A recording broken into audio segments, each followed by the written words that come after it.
বাজেটের সাইজটা যে বিগত সরকার যেভাবে বাজেটের সাইজ বাড়াতে বাড়াতে বাড়াতে যে জায়গায় নিয়ে গেছে, সেটার সাথে বাংলাদেশের রাজস্ব আয়ের কোনো সম্পর্ক নেই, এক নাম্বার।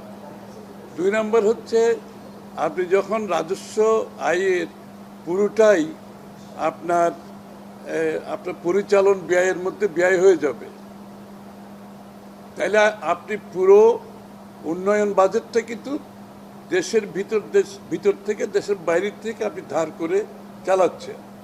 এবং তার ফলে যে সমস্যাটা হয় সেটা হয় কি, প্রথমত যে সরকার যখন দেশের ভিতরে অতিরিক্ত আপনি ঋণ নেয় দেশের ভিতর থেকে বাইরের থেকে, একদিকে বাইরের থেকে নিলে আপনার ঋণের বোঝা বাড়তে থাকে, দেশের মানুষকে সেটা দিতে হয় বছরের পর বছর, এবং সেটার ইন্টারেস্টের কারণে আপনার ডেভেলপমেন্ট ওয়ার্ক সাফার করে।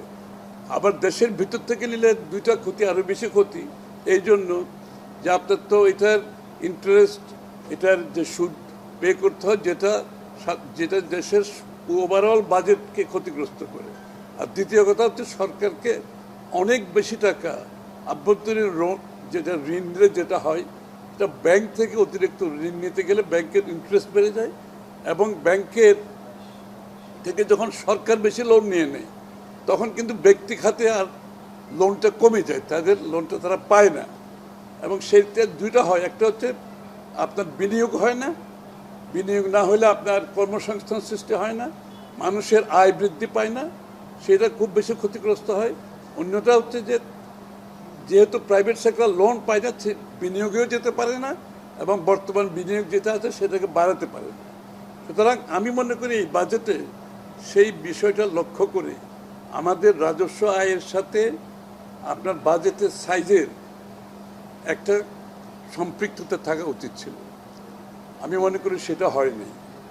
সেটা পুরোটাই রাজস্ব আয় যেটা আছে সেটা আপনার পরিচালনা ব্যয়ের মধ্যে চলে যাবে, এবং পুরোটাই কিন্তু দেশের ভিতর থেকে বাইরে থেকে লোন নিতে গেলে যে প্রভাবগুলো আমি বললাম, এই প্রভাবের কারণে অর্থনৈতিক ক্ষতিগ্রস্ত হবে। অর্থাৎ আগের যেভাবে বাজেট চলে আসছে, মূলত সেখান থেকে আমরা খুব একটা সংখ্যার তারতম্য, ছোটোখাটো হয়েছে, কিন্তু প্রিন্সিপালের যে বাজেটের যে প্রিন্সিপাল, ওই জায়গাটাই কিন্তু আমরা আগের মতো রয়ে গেছি। সুতরাং গতানুগতিক শব্দটা আমি বলতে চাই না, অনেকটা সেই জায়গা থেকে খুব একটা বেরোতে পারেনি। এই বাজেটের আপনার রাজস্ব আয়কে ভিত্তি করে আসলে বাজেট করা উচিত, তাহলে আপনার প্রাইভেট সেক্টরে মানি ফ্লোটা থাকলো, তার বিনিয়োগ থাকলো, এবং ইন্টারেস্ট রেটটা কমে আসলো, আপনার বিদেশ থেকে ঋণটা কমে আসলো, ঋণ সার্ভিসিং কমে, যে সুদের হার, সুদটা কম পেমেন্ট করতে হবে, কিন্তু সেই জায়গা থেকে আমরা খুব একটা সরে আসতে পারি নাই। সুতরাং আমি মনে করি এই মৌলিক জায়গাটাই গলতটা রয়ে গেছে। আপনার রাজস্ব আয়কে মাথায় রাখতে হবে। আপনি ওটাকে মাথায় রেখে যদি আপনি আমার মন্তব্য দিতে হয়, তাহলে কিন্তু এই বাজেটের সাইজটা আরও ছোট হওয়া উচিত ছিল।